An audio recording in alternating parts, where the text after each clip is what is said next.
Now let me welcome up to the podium our good chairman, Jim Lowe, who, may I add, just came back from a very wonderful trip to Alaska, and everyone absolutely wants to hear about that as well.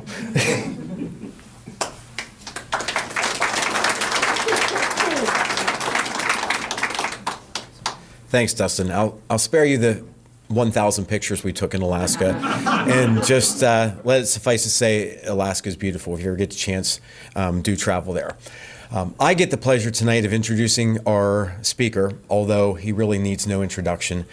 Anyone that is involved with local history knows that Dr. Michael Farrow has been the do-everything for local history. He graduated from Altoona High School in is it okay if I say it? 57, yes. 1957, and then he earned his biology degree from Juniata College, and then matriculated to West Virginia University and earned a master's in genetics and his PhD in human genetics. He then had an illustrious career working in both Philadelphia and Washington, D.C. in genetics and toxicology. He returned to Altoona in 2010 to help with his passion, that's local history. I could tell you about all the things he's done on the board for Blair County Historical Society, but I won't. I could tell you about the 2 books he's written, but I won't. I could tell you about all the articles he's written, but I won't. I could tell you about all the pamphlets he's done for us, but I won't. I could tell you about all the research he's done with us. I still won't. But I will tell you that he has been one of our featured speakers every year of our lecture series. So I'm proud to introduce tonight my friend, Dr. Michael Farrow on the Blair County Prison.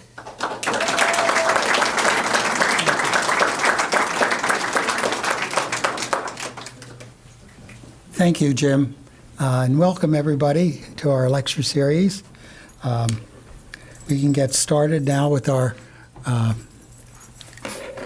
presentation. See if I can manage to work all of these at the same time. Can you see that red dot? Okay. I've labeled my slides a little more than I normally do because sometimes you can't see the dot, but you can see the print. And so we're going to talk about the beautifully architectural jail we have in Hollidaysburg. That prison is actually the 3rd prison that they built, and we'll talk a little bit about that. But I want to go first about this prison. It was built in 1869. We'll talk a little bit about the history, the architecture, and how you can take a prison and adapt it to a new use. And that's something I know a lot of these prisons are trying to do, to see if they sell these older prisons, if there's something else they can do with them to get someone to buy them. Let's see. Okay. In the 1700s, prisons were a place where you sent someone who committed a crime, and it was to torture them or make them not comfortable. You might have hit a button. Hold on.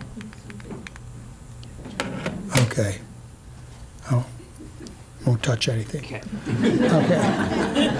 Okay. So in the 1700s, your prisons were one large room, and everybody was thrown into that room, usually a room for men and a room for women. And if you stole a loaf of bread or you murdered someone, is this moving by itself? You're touching the pad. Oh, I'm touching the pad. Yeah. All right. I won't touch the pad. So, if you stole a loaf of bread or you murdered someone, you were thrown in the same room. And this was not good because a fellow by the name of John Howard in 1777 published a report on prisons in England. He found out that the prisoners were not separated by gender back at that time. Male and female were in the same room. Many prisoners were dying of illness and disease. The jailers were pretty corrupt because you had to pay the jailer. The prisoner had to pay the jailer. And they had too few people that were employed as jailers, so there was a lot of demand on the jailers, and they would not release you at the time of your release when your term was up unless you pay them a fee. So a lot of them were pretty corrupt. So these prisoners stayed in jail far longer than they had to because they didn't have the money to pay the fee. And a lot of the prisoners were debtors. It's not that they committed atrocious crimes, but they just didn't have the money. And being in jail for a long period of time, they didn't have a way to earn money. So they just ended up staying in jail. So he recommended that instead of throwing all these people into one room, you should separate them individually in separate rooms so they have solitary confinement. Now today, solitary confinement does not carry a good feeling. But in those days, solitary confinement meant you would put the prisoners individually in the room, and there they would, and give them a Bible, and there they would sit there and contemplate their sin of stealing or murder. And they hopefully could repent. And they would not have access to the other prisoners, because if you stole a loaf of bread and you got to talking to the guy next to you in the room who was a murderer, that could lead you on to even worse crimes than stealing bread. So they wanted to separate them and let them have time to contemplate on what they had done. So he saw that in France originally, came back to England, and published this book. That way he felt you could reform the criminals. So he was not a Quaker, but his interest in the prisons was sparked by, like I said, imprisonment in France. So he came back to the U.S. and he wrote a book, The State of the Prisons, in 1777. When he wrote the book, this was a really revolutionary idea, solitary confinement. But he said you should separate the men from the women, separate the debtors from and witnesses from other convicts, eliminate the liquor, and pay jailers a regular salary. Well, in 1777, when that came out in Philadelphia, Philadelphia was pretty well populated by Quakers. And the Quakers liked this idea, so they picked up on it. And that was one of their themes, to reform the prisons. So about that time, about the 1750s, I think, or maybe it was 1730s, Benjamin Franklin moved from Boston to Philadelphia. And when he moved, he was a printer by trade, didn't have any money when he arrived in Philadelphia. So he would go to the Quaker meeting houses, which were open while they had their meetings, and he'd sit in the back. And he got influenced by what the Quakers said. So we have a picture of him falling asleep in a Quaker meeting house that he attended quite often. And as a non-Quaker member, even though the Assembly for Philadelphia, the ruling body before the Revolution, was mostly Quakers, he shaped many of his positions based on that. So one position he agreed on was we should have prison reform. So this is a print from the 1700s showing you a American woman's prison. And here they had already separated them by gender, but they were all thrown into the same room. And these rooms weren't particularly heated. You could see the one fireplace to heat the whole room, and the rest of the room, if you're by the window in the wintertime, you were pretty well frozen. And if you notice, they let them keep their babies. Very generous of them, huh? Now, so they decided to, in Philadelphia, that they would adopt what they call the Pennsylvania penal system. So this took many years of discussion, from 1770s through the American Revolution, through our independence, and finally by the 1800s, early 1820s, the state decided it would be okay to adopt this new penal system where you had solitary confinement. And so they passed that. All new prisons had to be built in that style with solitary confinement. So here I show you Western State Penitentiary. It was built in Pittsburgh in 1826. And this penitentiary had the individual cells in it. And this building here along the river in Pittsburgh has additions to the left and right of the main entrance. That's the main entrance, which might have been built later on. I couldn't determine when the main entrance was built. But I think originally it just had these two wings. Then over the years, they added other wings. And it was a 3-story prison, 3 to 4 stories, with the cells. The windows, these large windows were on one side of a hallway, and on the other side of the hallway were the solitary cells. And you couldn't get from one end of the hallway to the other because they had a grate on the floor, like a wire grate. And you couldn't walk over to the window to break it and get out. That was 1826. In 1839, Philadelphia County, that prison was for Allegheny County. In 1839, Philadelphia County built this prison, Moyamensing. It's an Indian tribe. And they built this prison in Philadelphia. And the architect was Thomas Walter, who built the dome on the U.S. Capitol years later during the Civil War. But if you notice this architecture, they built it like a castle. And then they decided they would build a separate prison for debtors, so they wouldn't be thrown in with the worst of the criminals. And they were into Egyptian architecture because Napoleon had just got back from Egypt and lost the war, but everything was Egyptian. So they built this beautiful building. And believe it or not, I remember that prison because they didn't tear it down until the 1960s. Well, I'm giving you all this background. And lastly, that Western Penitentiary was built by John Haviland. And he's the one they hired in Philadelphia, rather in Pittsburgh, to build it. And then in 1829, now this is the Eastern State Penitentiary. It's a state prison. So we had the Western Penitentiary built in 1826. In 1829, they decided they need a penitentiary in Philadelphia, so they started building this one, and John Haviland built this one, and he adopted the same method, but he came up with this radial design. So you could have a guard here who could look down this corridor or that corridor, or the spokes of this wheel, and you didn't have to have a lot of guard stations. They could just stand there and look down, and the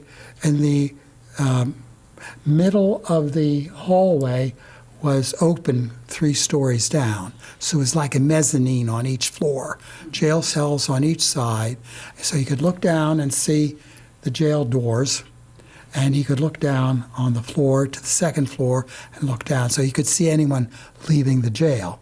So that was considered a right nice way to do things back then. And I have this picture, this next picture. That's Eastern Penitentiary in Philadelphia that I just showed you.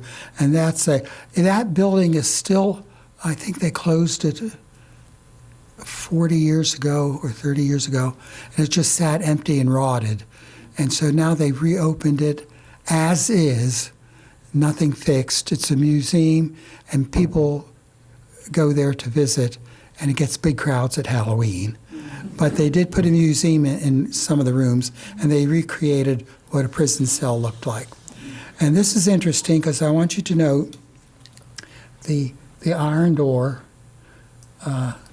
the wash bowl, and I guess that must be the toilet.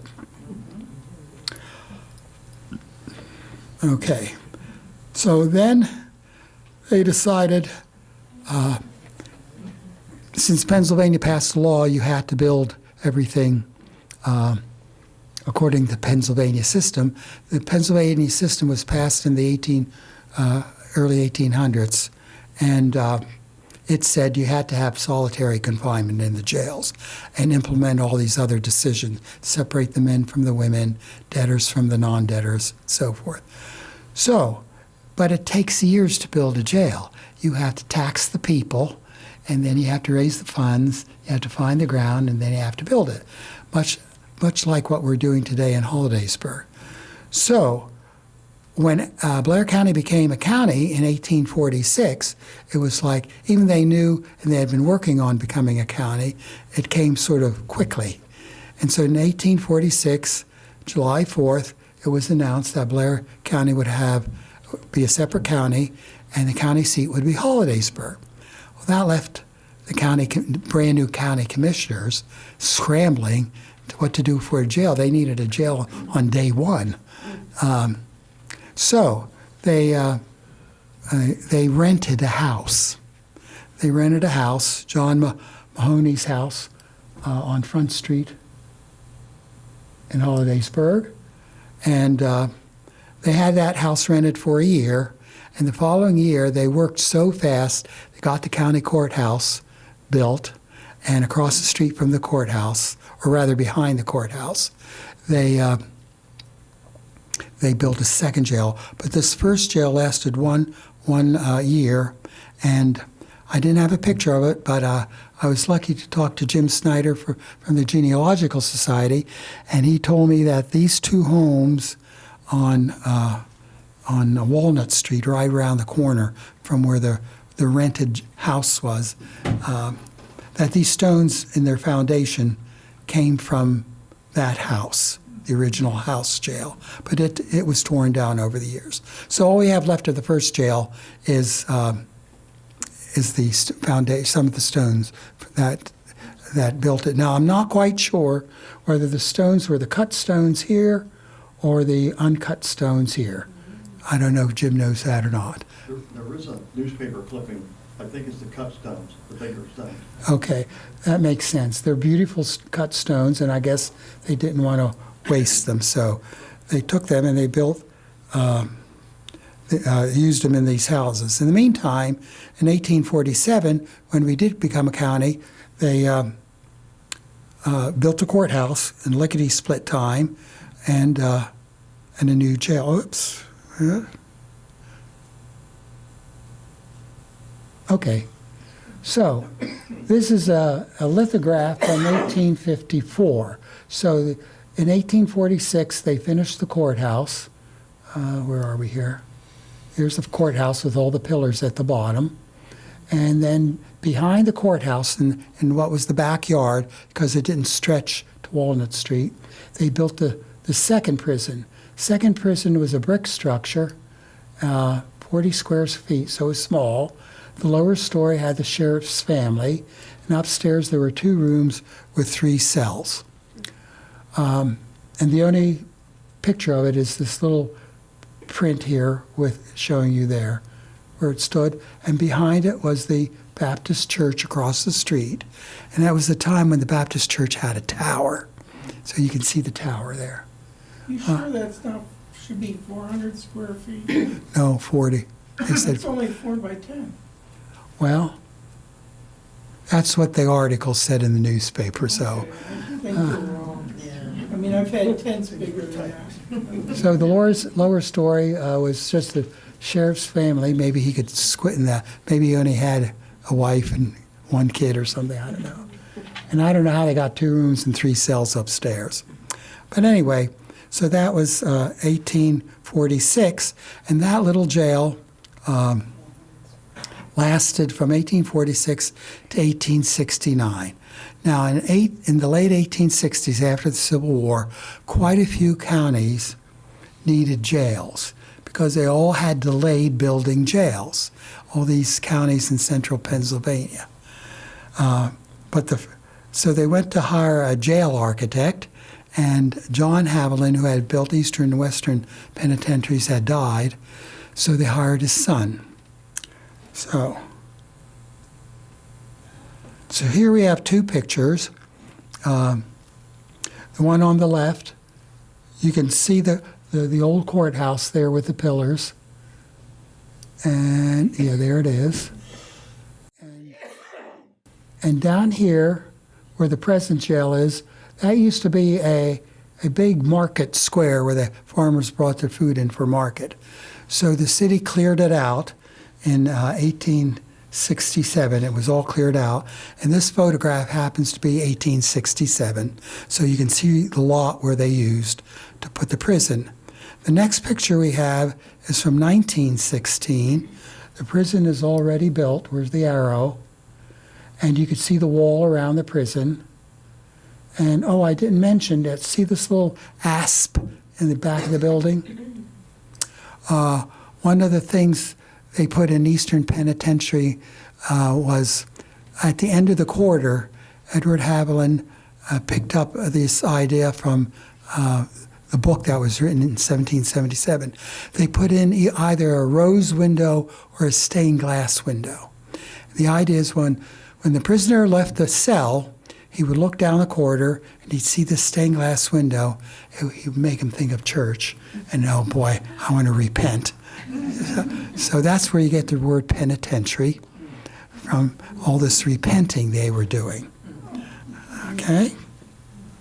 So our prison in Hollidaysburg is set up to be repentative. Now let me tell you a little bit quickly about Edward Haviland, the son. He served in the Mexican War. He was born in 1823. In 1846 to 48, he served in the Mexican War.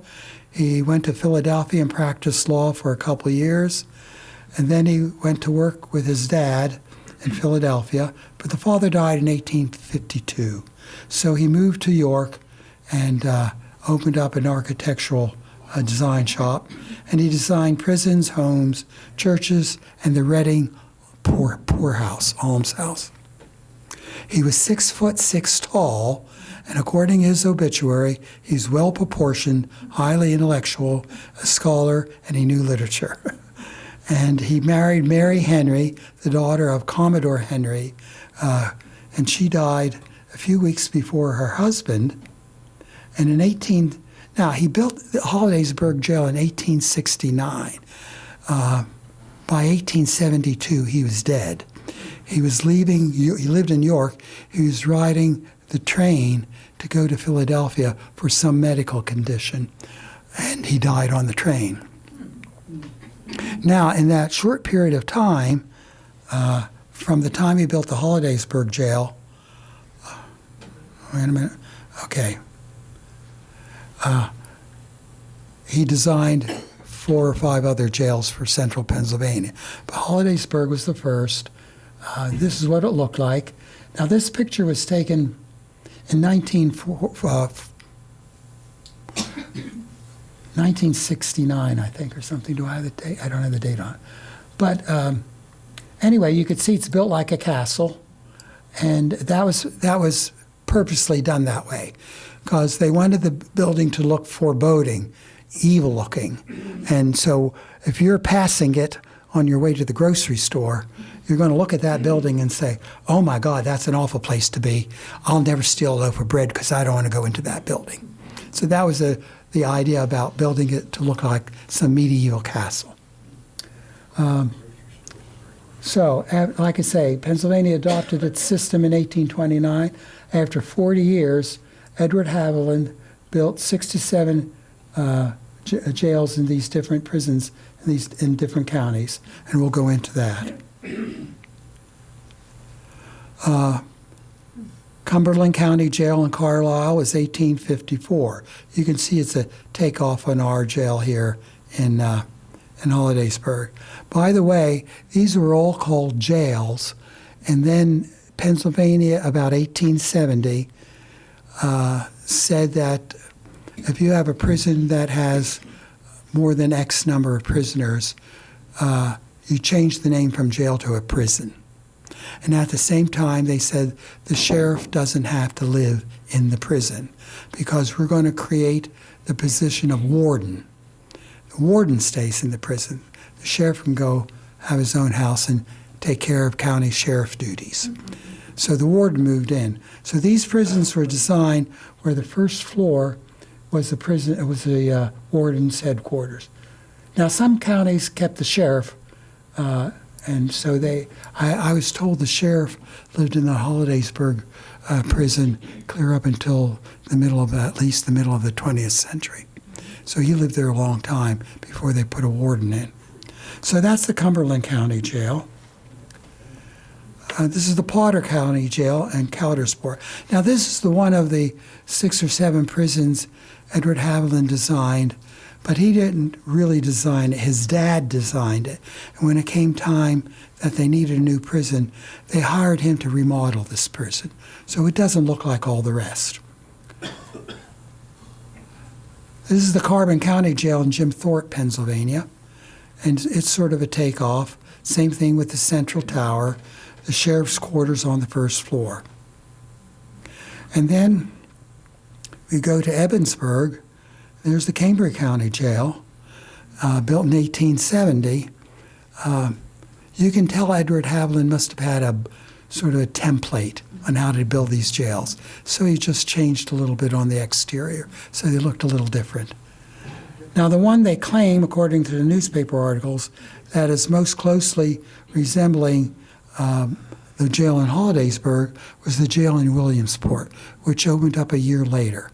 And here you have the crenulated towers, the main tower in the back, and the walls around it. And they've removed the tall tower in Williamsport over the years, but otherwise it still looks like that. And it went up for sale, around 2006, 2007, if not before that. But it was about that year that it was purchased by a business that adapted it to a new use. And I'll show you that at the end. And then finally, this is the Berks County Jail in Reading. And John Haviland built this jail, the father, in 1848, and then Edward Haviland put on an extension. This is what the Hollidaysburg jail looked like in 1914. And I was fortunate enough to acquire a set of photos from 1914 with the interior and the exterior. And this was because this bank robber came along and he was accompanied by his wife, and he went downtown to roughly, he went on 8th Avenue and 11th Street. There's the Union Bank, the Eads engineering firm today has the building. It's 1 block up from LaJoe's and across the street from Clesius and Sheedy's. Anyway, he went to that bank. It didn't look like it does there. It was an older bank there first. Anyway, he walked in and he robbed the bank. And he escaped, jumped in his car where he left the door open outside. And he jumped over, when he went in, he threatened the tellers and he made them all go in the back and he locked them in the vault. And he jumped over the counter, he robbed the bank, ran out to the car, leaving the door open, jumped in it, and then he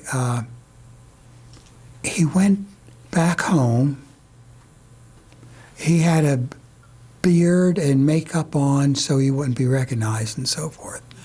He went back home, parked the car, and then came back to the jail, back to the bank, because he wanted to see how the people were reacting. So all these people were there, but before he went back, he stopped on 11th Avenue and 11th Street. There was one of the bigger hotels in Altoona, the Altamont. For the old-timers who might remember the Olympic Theater, this hotel stood across the street, and it was there in the 50s. But anyway, he went in there in the barber shop, and he said to the guy, "Oh, I'm an actor, and I just got out of a play. Could you take all this makeup off of me?" So the barber took all the makeup off him, gave him a haircut and so forth. And then he left, and he walked across the 12th Street Bridge back to the bank because he wanted to observe how the people were reacting to the banker.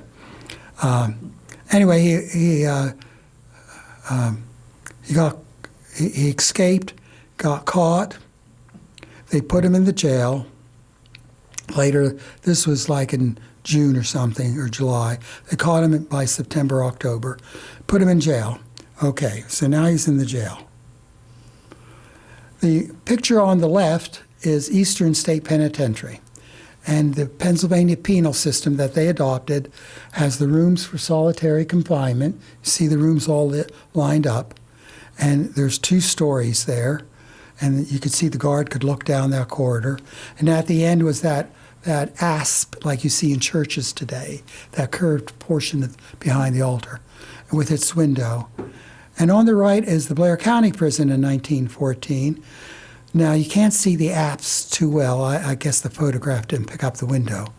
But it had 2 floors with cells on the bottom and cells on the top. At some point, the corridors were 13 feet wide and 26 feet tall. The cells were 15 feet long, 8 feet wide, and 10 feet tall.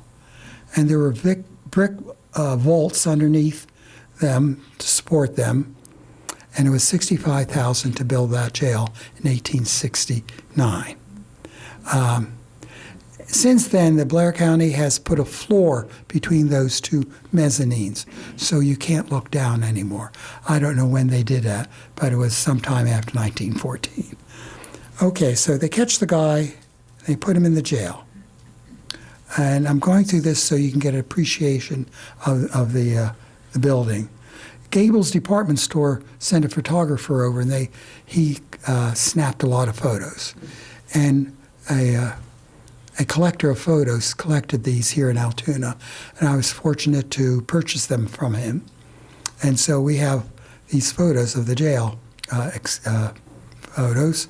The people on the right here, that was Marion Patterson, who was later a judge, I believe. He was the district attorney, and so it was up to him to prosecute. And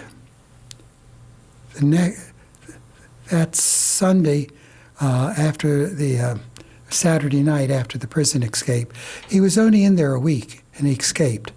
And Sunday morning, there's a crowd, all those people that weren't quite in church yet, I guess. They were there to observe it all. And this is a picture of the inside of the jail.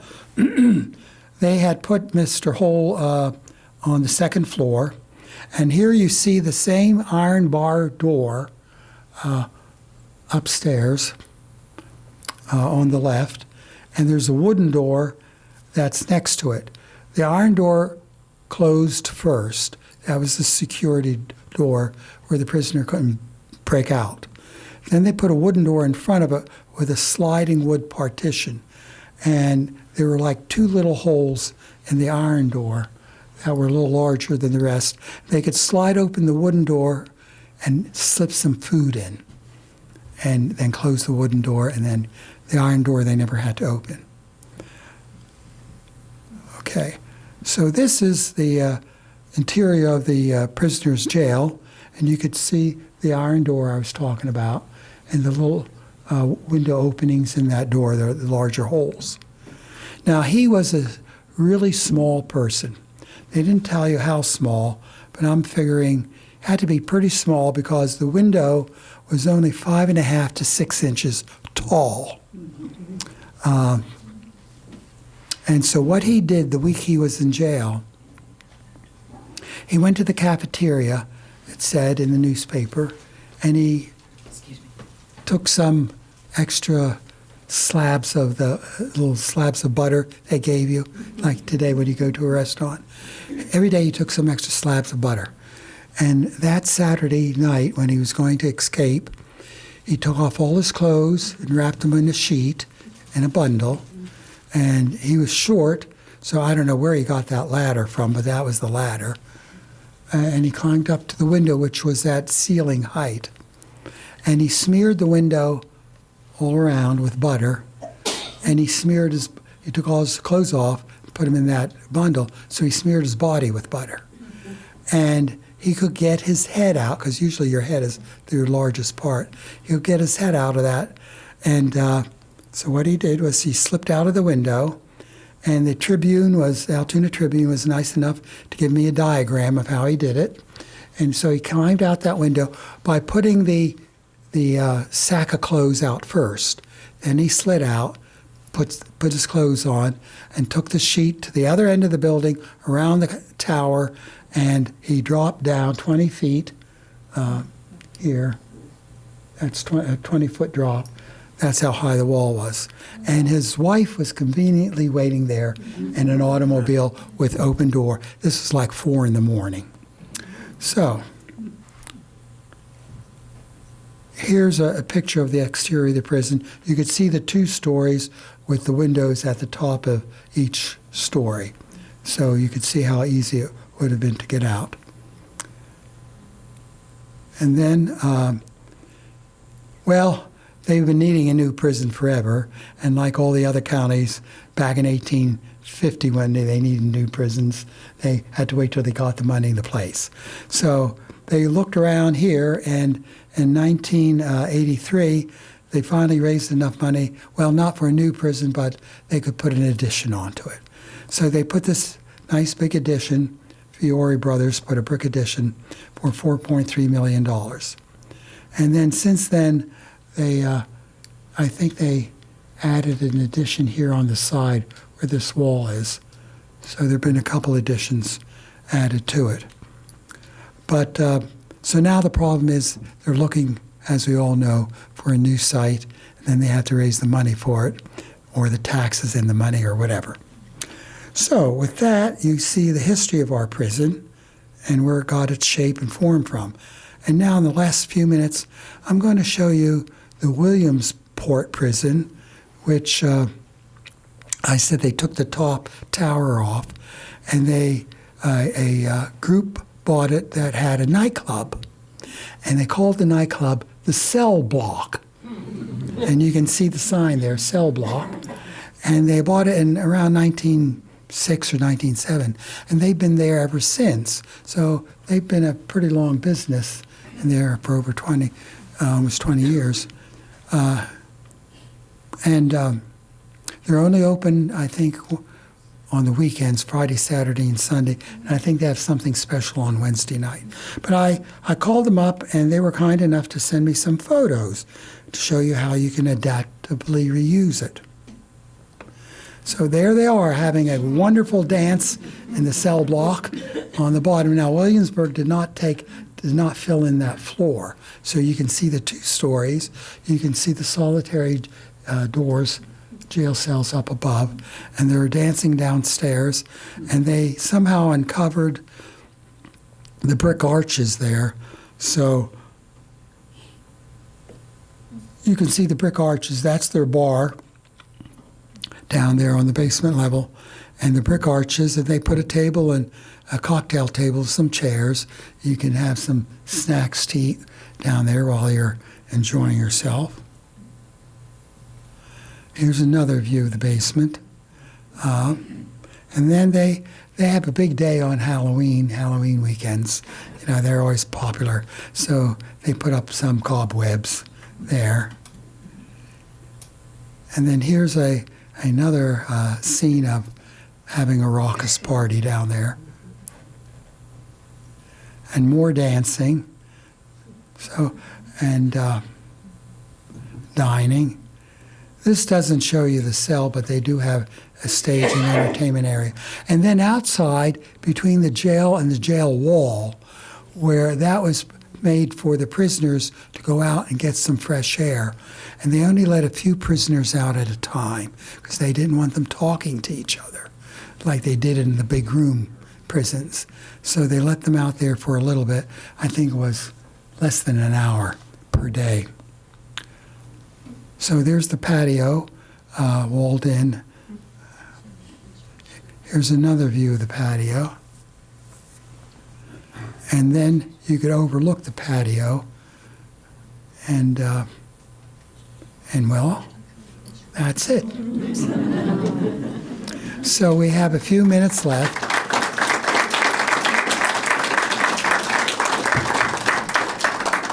We have a few minutes left if anyone has a question about our prison. I will say this, there's very, very little written about it, and even less written about the architect.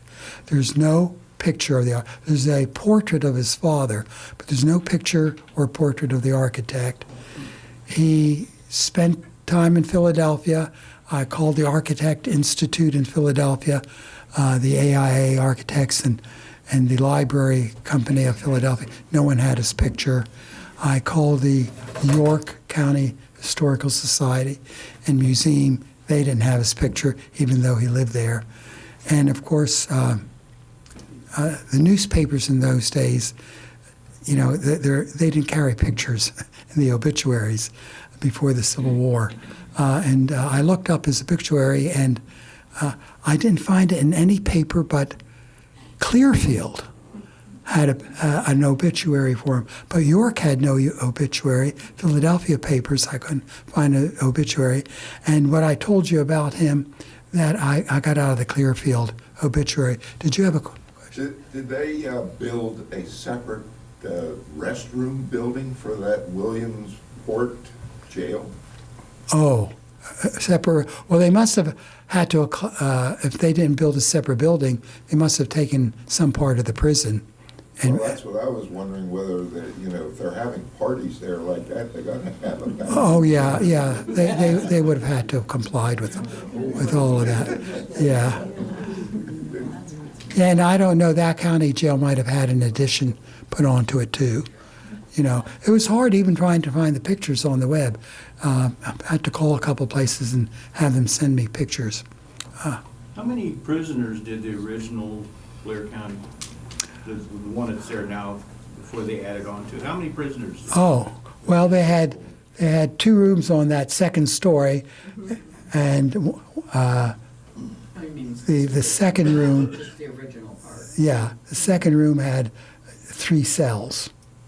No, they had 1 cell in the one room and 2 cells in the other room. So they weren't getting many between the time of the first or the second jail. First jail was a house. Yeah. So, they only had a couple prisoners, I guess, there for a year in some of the bedrooms or something. That second jail, which was 2 stories, had 3, I gather about 3 cells at the most. And they never had, as far as I could read, more than 3 or 4 prisoners.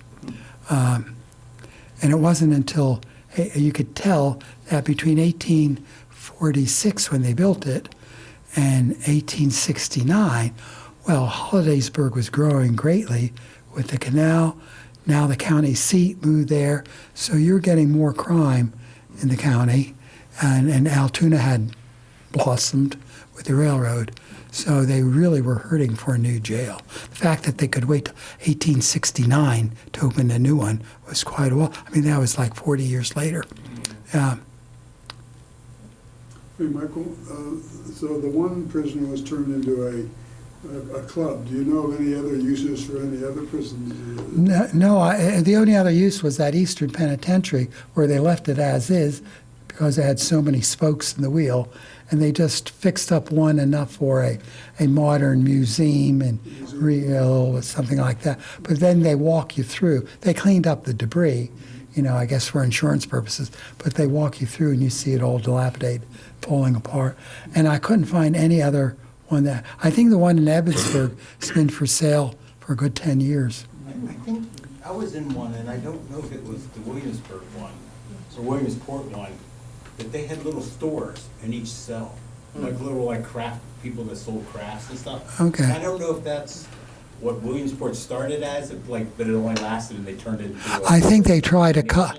I don't know where I was, but that was definitely either there or Yeah. the eastern part of the state. But I know they had little stores. Well, I know the Williamsport one started out with something else, 1 or 2 things that failed, and then it sat empty again, and then finally this cell block bought it. Either McKean County or the county next to it has adopted their county prison that they closed and built a new one to be the home of their historical society. And they actually have exhibits in each of the cells now. Oh, maybe that's it. Yes. We recently visited Jim Thorpe and toured the prison there. It is a museum, and historical presentation. Then they tell you about the Mullins wires who were hanged there, and it's quite interesting, the history of that particular jail. Yes. So the Blair County, the one in Hollidaysburg there, is most of the original jail still there? I know that they are remodeling and doing stuff, but did they leave it, a lot of it?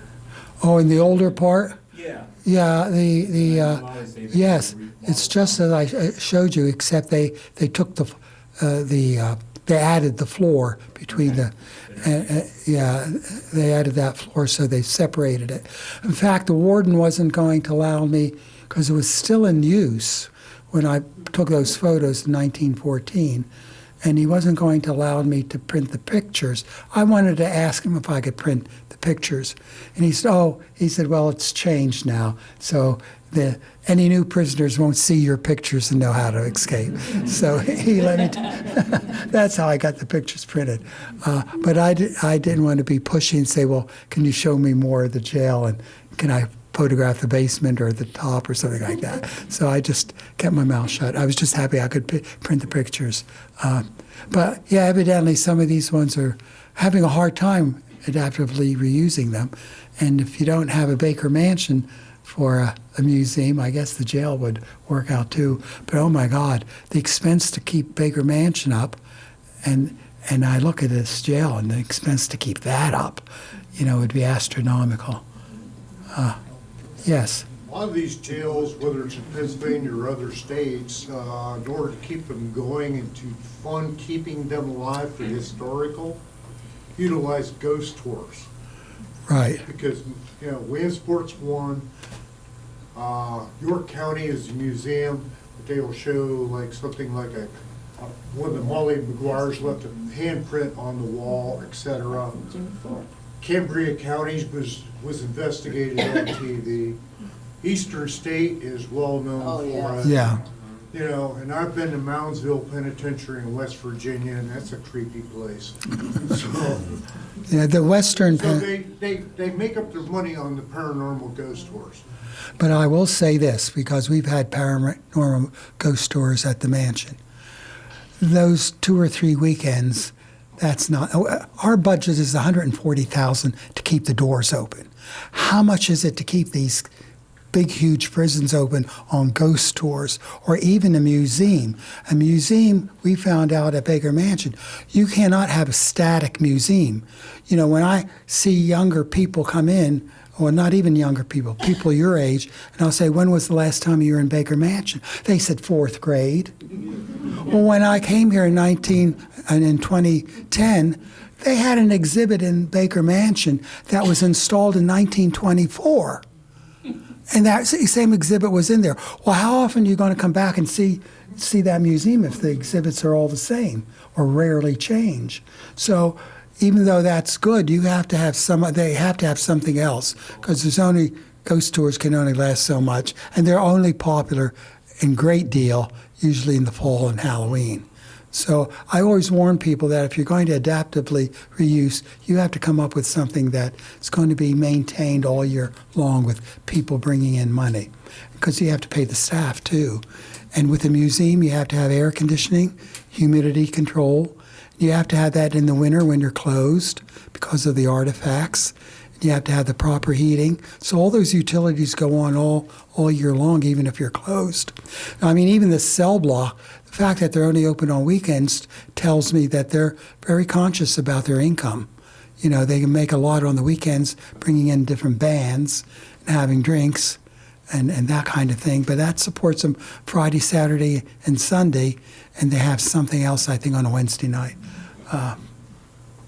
But yes, thank you for that information. Yes. There is a picture, it's a newspaper clipping, a picture of the first jail. I think it was torn down in the late 20s. I'll email it to you. Oh, okay, the house, you mean? Yes. Oh, okay, that's even better. But yeah, so that's where it is, yeah. Jared. How can we, as a community and the Historical Society, ensure that this doesn't become Blair County's newest parking lot. Well, I guess help the county commissioners to try to locate someone to buy it. You know, they obviously need money, and if they could sell it, not that it's going to bring in millions of dollars, but it is in the heart of town. And if they can sell it to someone who doesn't have to spend an arm and a leg, like at Gable's department store, every time someone buys it, they come in thinking they could remodel it into something else, and they find out the cost.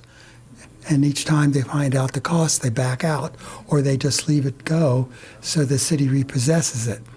And that's what can happen with the jail. Someone buys it and then can't afford to redo it, and they're not about to be paying the taxes on it because now it's private property, and they just leave it go, and that can drag on for years, you know. So it's hard. Well, on this general topic, do you know how the new section of the jail, the brick section, which has the architectural character of a wet towel, how is that connected to the old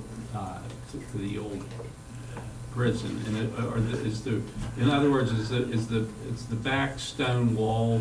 The back stone wall is there, and the apse with the window is in there. The only reason I know that, the woman in the courthouse, I went to the courthouse, they have a person on the borough council, or he's not on the council but works for the council, that's in charge of different things like this historic Main Street and that kind of thing. And I got to talking to her, and she said, "Oh yeah, my office, I can look out the window and I can see that window, that stained glass window." So the apse is there, but I think the wall might be gone, the back wall. They took that down when they built that addition.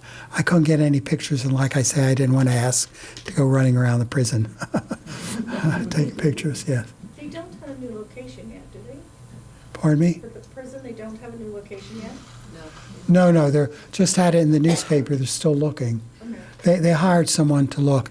And I guess if they hire someone to look, they might also be able to hire someone to go around the country and do a little research and see how other prisons have adapted. But the fact is, ours is 1869, so for prisons from 1869, 1870 era, you know, I don't know how many, the western states are still new. So they had just tiny prisons because they didn't have big populations. So you really had to look in the east and see what was going on and how many of these prisons. And Pennsylvania is one state that has, they say, the most small towns and 67 counties. So every county had to have a prison, and all these little small towns. That's why Pennsylvania is known for its antiques, because there were a lot of small towns. And in the 20s, the governor paved all the roads, and country roads. And so Pennsylvania has a lot of roads upkeep, a lot of prisons upkeep. New York had some, but not nearly as many as Pennsylvania. And you go down south where they had plantations and small towns, except for the big cities like Charleston or Richmond, you don't have many counties with all these little prisons. So I wouldn't imagine there are a lot of prisons of that era, but even so, even a larger prison of a later era like the Addition, what do you do with that? You know, can you convert it into apartments? Well, you have to put in windows, air conditioning, cable TV. You know, those are, we realized that at Baker Mansion when we had to put in Wi-Fi. Those are stone walls. You know, you can't put in Wi-Fi. And if you do put it in, you have to have a, I guess it's I call it a jumper, but they have to put in each room a way for that signal to go from one room to the next. And the gift shop was too far out, so we had to put a totally different system in there. So, yeah, you have all these problems that aren't apparent when you first look at the building, you know. But of course, you want a building that's basically sound structurally. Any other questions? Well, Michael, I don't know that this is of historical significance, but Bugs Bunny on your screen, A bug is running on my screen. on that screen. Bugs Bunny. Oh, Bugs Bunny. Yes, and that's all, folks. The voice of Bugs Bunny, I believe, was a guy by the name of Mel Blanc. Yeah. And Mel Blanc has passed on, and I think he's buried in California. And on his tombstone, what it says is, "That's all, folks." So if you look up Mel Blanc, that's what's on his tombstone. Historical perspective. Well, I hesitated to put this up, but I knew people my age who might remember all that. But the wall, yes. Question in the back. Oh, question in the back, yes. Did I see a photo one time of somewhere where they performed executions at the prison uptown? Yes, they did. Yeah. Yeah, they had, Until 1916 or yeah, they had, early on, they had hangings Yeah, there. that's what I'm talking about. Yeah, The hanging. yeah. And people would show up to watch. By the way, nobody ever took a picture of even the gallows, so I didn't have anything to show. Like I say, they were pretty tightly controlled, I guess, over the years. They didn't have, if it weren't for that prisoner in 1914 that stole all that money, he eventually escaped with his wife after the escape and went to Ohio and out in the Midwest, robbed a couple more banks, did the same thing, left the car door open, ran in, robbed the bank, ran out. This time, they were waiting for him, and they chased him, and they ended up killing him.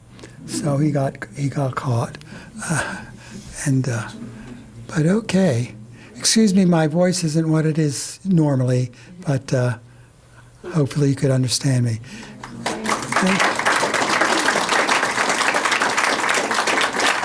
Thank you, Matt.